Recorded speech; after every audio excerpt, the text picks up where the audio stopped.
Pardon the interruption, but I'm Mike Wilbon. It's National Stretching Day, Tony. What's your favorite stretch? I'm Tony Kornheiser. I can still hit it 200 off the tee. The truth is, I can barely get it 130.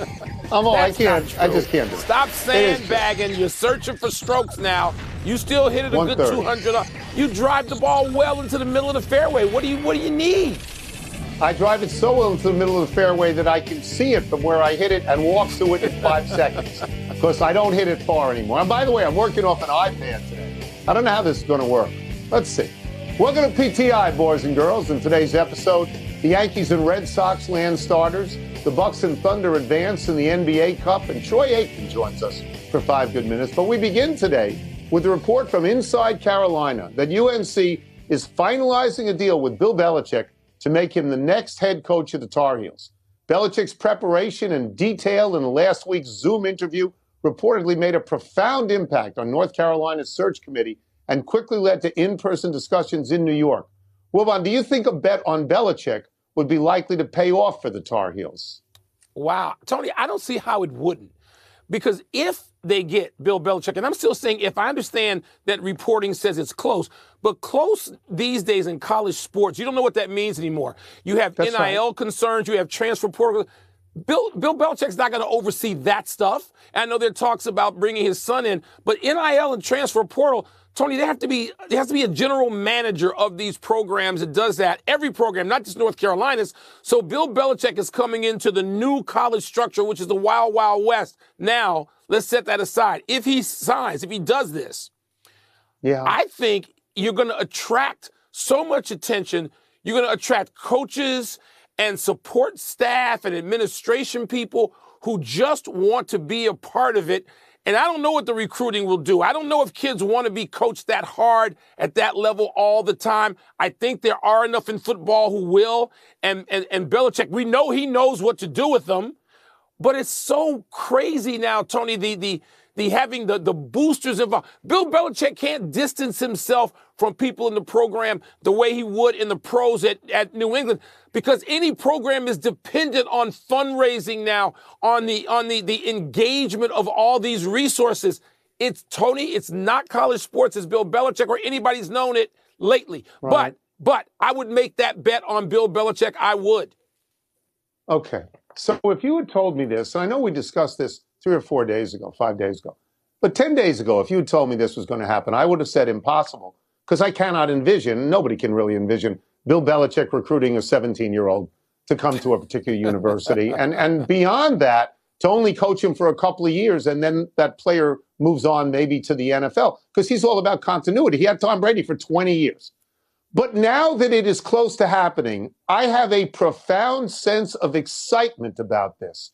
And I would say good for North Carolina for taking this kind of risk and signing Bill Belichick. This is not Zach Taylor. This is not Raheem Morris. This is Bill Belichick, probably the greatest coach of all time. And we've discussed this before. North Carolina can do this because they had Dean Smith. They understand a giant.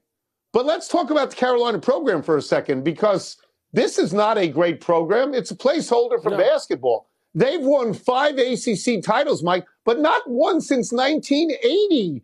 They've won, a Gator Bowl here or there, or a Peach Bowl here or there. The last 10 years, the record there is 68-59. The 10 before that is 64-61. So there's no wealth here. There's no legacy here. Yeah. I'm just excited that at 73 and a kid to me, Bill Belichick would get his hands on a college program just to see what he could do.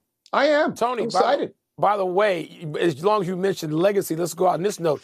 There's one guy who left a legacy in North Carolina. He was on that team, I'm betting, if my memory serves it correctly, in 1980. That would be L. Taylor. Yeah. Lawrence Taylor. Yeah, Lawrence Taylor. 56. You think Bill Belichick's familiar with him and that legacy? Just a little bit. So. I think so, yeah. One day after, as we move to baseball, losing Juan Soto, the Yanks added a big name to their roster. The Yankees signed lefty ace Max Fried to an 8-year, $218 million deal. Fried's ERA over the last 5 seasons, Tony's 2.81. 2.81 in Atlanta, and that's the best in the majors over that span. So, what does this signing say to you? Well, the first thing it says to me is that the Yankees have plenty of money. They offered Juan Unfortunately. Soto $760 million. Now, Yeah. $218 million goes to Max Fried. If I do the math correctly, that's $542 million left over. You can get a first baseman. You can get a third baseman. You can get some pitchers. Obviously, Fried is sneaky good with those stats. As you said, 281 over the last 5 years, the best in baseball.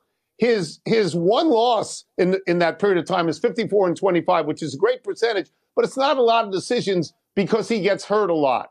Okay? He has only thrown 30 starts twice in his career. He's never gone over 185 innings, and he's not a kid.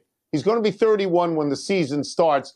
But the truth is, Mike, that everybody wants a left-handed starter. Everyone. And the Yankees can fill in with other things because they know there's a gaping hole there without Juan Soto. There is. Well, Tony, I wouldn't worry about the starts too much because of this.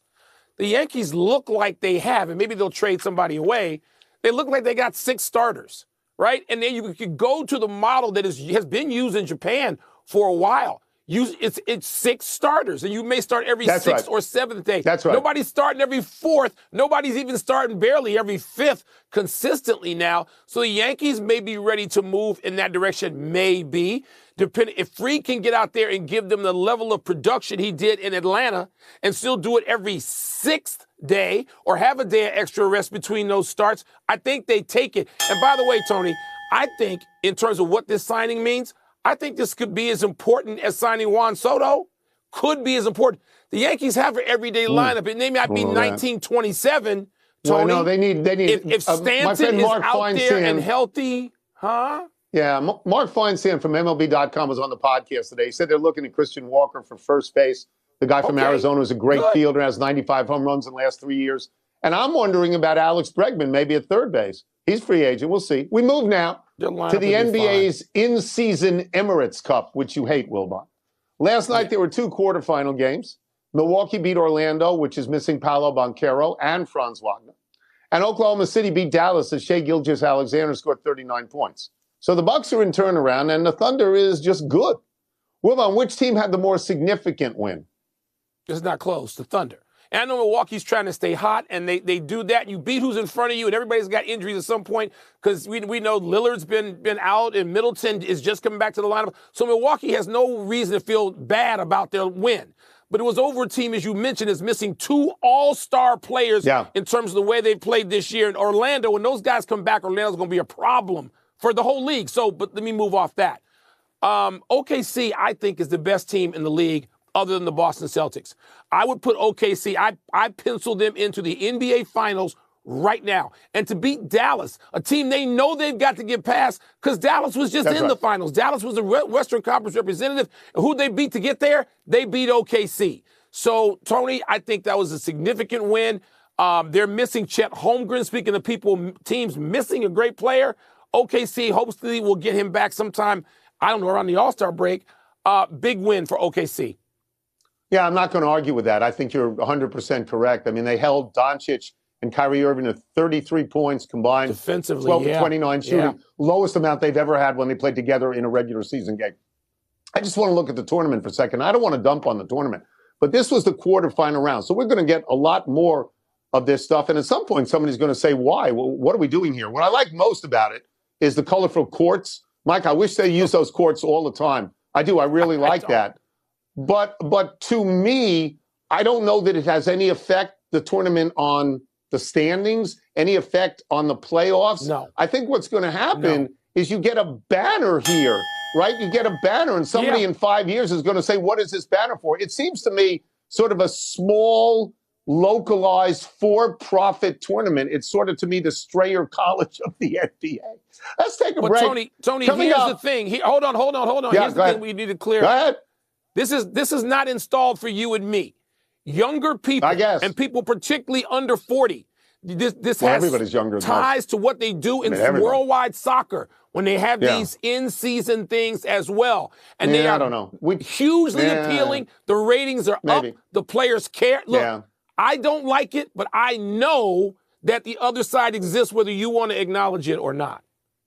I'm sure there's another side because we're old. We talk about Raymond Burr. Nobody knows who he is. Is Bill Belichick teasing the next thing? Is he a good fit with college football? We're going to ask Troy Aikman.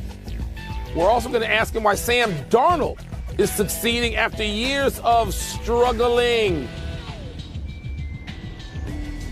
You didn't like my Strayer College line? I worked all day on that. If I'd known I was on the iPad, I would never have used it. But I worked. Let's dig back into football with ESPN Monday Night Football game analyst, our friend, Hall of Fame quarterback Troy Aikman. Let's start with the Bill Belichick deal. Bill Belichick and North Carolina, Troy, are reportedly finalizing a deal. Let's assume they do this. Are you optimistic that Belichick can succeed at a college level? And I would remind you that it went the other way in your career. You had Jimmy Johnson and you had Barry Switzer, who came from the college level to the pro level. Yeah, it's a little bit of a surprise. I think it was to everybody when we heard that that Bill Belichick may, in fact, be interested in this job. I don't know exactly what the motivation might be for him. I think he'll be successful no matter where he goes, if it's college or if it's pros or whatever. I mean, obviously his track record speaks for itself. But my guess is, based on what I've heard, it sounds like the opportunity maybe for his son to be the head coach in waiting, that was a motivation for him in being interested in this collegiate job. Well, that might lead to part of the answer on the next question that I follow up that I have, Troy, which is, given Bill's incredible, unparalleled, unequaled success as a head coach in the NFL, are you surprised that there haven't been at least a team or two or five that really were more aggressive about approaching Bill to stay in the NFL? Yeah, I was surprised that he did not get one of the jobs that was available last year. And so looking at whatever might be available, there's already a few jobs that are. And then there's obviously going to be more once this season ends. Is Bill Belichick a hotter commodity now after a year away from football than he was a year ago? I'm not so sure. Maybe he is. I don't know the answer to that. But I'm surprised in that. What surprises me that he's going to, in fact, that happens, is he's 14 wins, I believe, away from getting to Don Shula. And I would have to believe that that's really important to him as someone who we all know is a historian when it comes to the NFL, and to be atop that list, which would be very deserving for him and all that he's accomplished. My hope is that if he does take the North Carolina job or he goes to college, my hope is that he does come back to the NFL at some point and get the opportunity to maybe surpass Don Shula and be atop that list. Now we're going to tap into your expertise, not only as a Hall of Fame quarterback now, Troy, but as a guy who has dealt with some high-profile, demanding receivers in his life. I joke with Michael Irvin all the time about how tired you must have gotten him coming back to the huddle saying, "I'm open." But Deebo Samuel, A.J. Brown, these guys, they're always open. They're always demanding the ball. How the hell do you deal with that as a quarterback? Well, I will tell you, Michael, he wanted the ball, but he never came to me with that, and if he did, it was usually in a very diplomatic way. So, he would vent his frustrations. But the other part of that is that he never came out publicly and talked about it. And I certainly understand, whether it's wide receivers, they're the ones who get the most frustrated because they're not the ones who are in control of getting the ball in their hands. But I think more and more offensive coordinators are getting creative. We had the Cincinnati Bengals and Cowboys on Monday night. Jamar Chase, he had a big night. They get him the ball in a variety of ways. Same way with CeeDee Lamb. And I think the disappointing thing in all of this, Michael, is that the fact that, here we are talking about it. This is a team, when we're talking about the Eagles, it's a team that's won 9 straight. And I understand frustrations at all positions, whatever might be happening within an organization. But just the simple fact that you're asking me about it,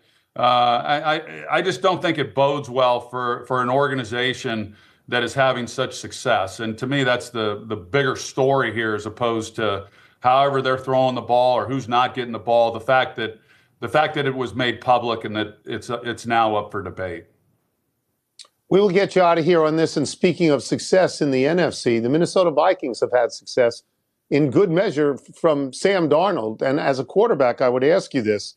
You got the Bears and the Vikings coming up on Monday night.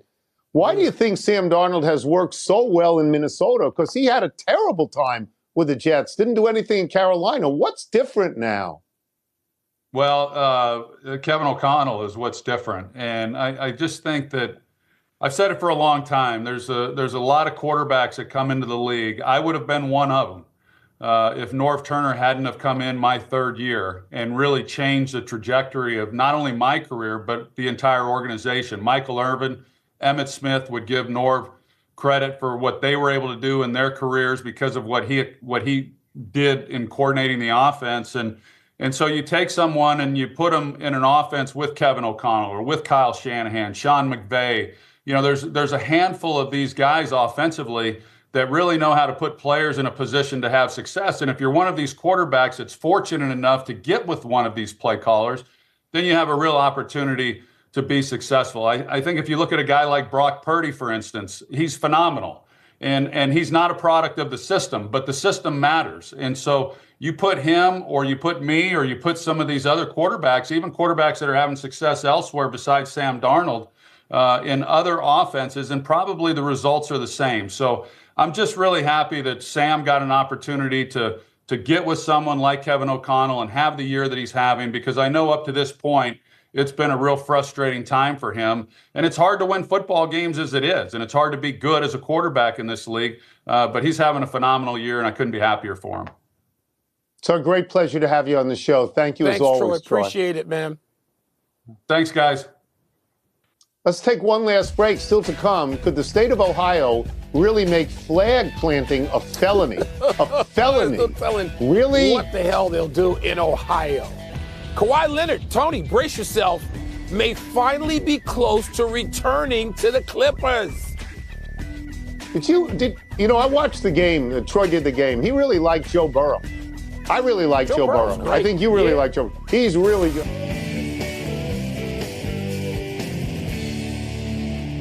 Happy time, people. Happy 32nd birthday, Malcolm Brogdon. You want to talk about being in the wrong place at the wrong time? Brogdon was an All-American at the University of Virginia. 3 years after he graduated, the Wahoos won the national championship. Brogdon got drafted by Milwaukee. He won Rookie of the Year. Seasons later, Milwaukee won the NBA championship. Brogdon ended up with the Celtics a couple of seasons ago, won Sixth Man of the Year.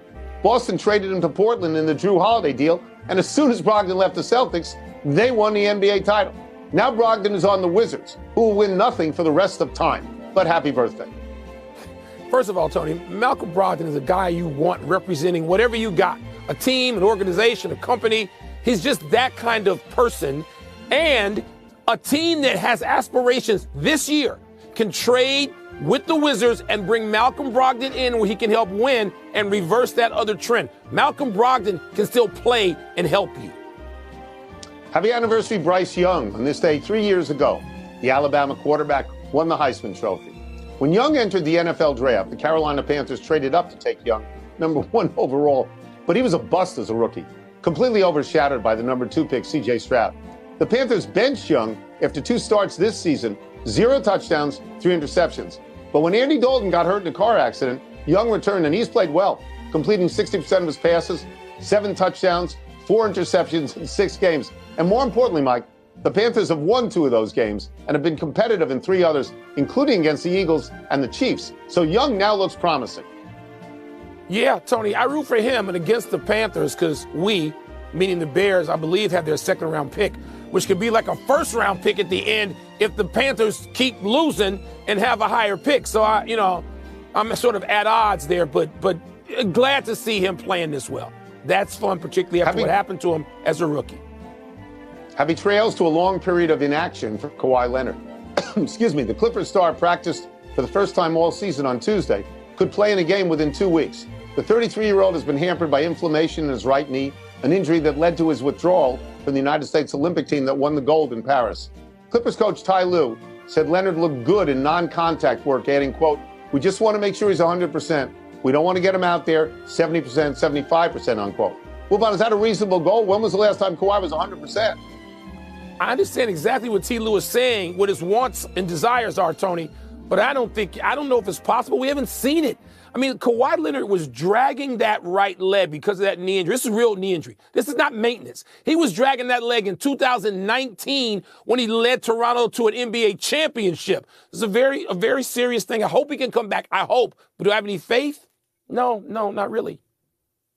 We would also like to note the passing of former Cleveland Indians outfielder Rocky Colavito at age 91. He was a 9-time All-Star who led the American League in homers in 1959. And we'll go quickly to the big finish if we could. Scotty Scheffler won PGA Tour Player of the Year. That's okay by you, right? More than okay. For the third straight time, the first person since Tiger. Wow. Speaking of, Tiger will play in the 2024 PNC Championship with his son, Charlie. You okay with that? Yeah, it's a father and son thing. It's hit and giggle, sure. An Ohio lawmaker introduced a bill that would make an opponent planting their flag at the horseshoe a felony. A felony. Your thoughts? There's a reason why the rest of us in the Big Ten just roll our eyes at a whole lot of stuff that pertains to Ohio State, please. FIFA awarded the 2034 World Cup to Saudi Arabia. Your reaction? It's going to be hot. It's hot there. Last one, Coach Cal's Arkansas team beat number 10 Michigan in Madison Square Garden. Is that a big deal? Yeah, sure it is. I didn't know Michigan was ranked that high this early in the season, but good for them on the recovery with their new coach. We are out of time. We will try and do better the next time. Happy birthday, Elizabeth. Happy birthday, Elizabeth. Dad should be just, we should give you the world.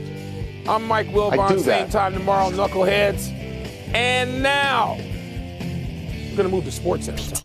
Accustomed to it, at least the prediction that it was going to happen, that it was getting closer. And, you know, Bill Belichick, like anybody, being the GOAT in the profession he's been in, it doesn't mean you get to go to something familiar when you go to college sports today.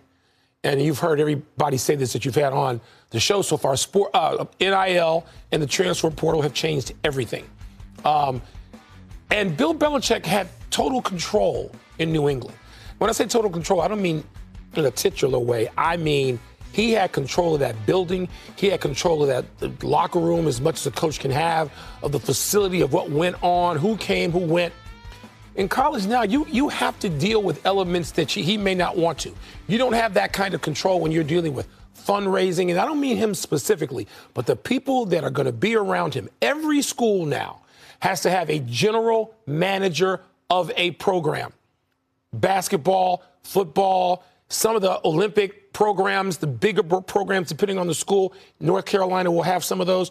You got to have a general manager just dealing with all these outside elements that never existed in college sports before. So Bill's going to be walking into that world, which nobody knows quite how to handle. We're not talking about Bill Belichick coaching teenagers and young men. We know he will be great at that. He knows how to do that. But the other thing is he's going to be saying goodbye and bringing new people in. There's going to be a revolving door, even in North Carolina, that didn't exist with the Patriots. He had Tom Brady for 20 years. He'd be lucky to have anybody for 2 years at North Carolina or any school. Just listen to the broadcast of a game. Every tackle is made by the transfer from so-and-so. Every pass is caught by, and the transfer from so-and-so. That's the landscape. And so Bill Belichick enters that now, and I'm sure he's got a cadre of people around him. I had a coach tell me recently, he said, I'm not going to sit down at a table with an agent and a 17-year-old and his parents. I'm not going to do that.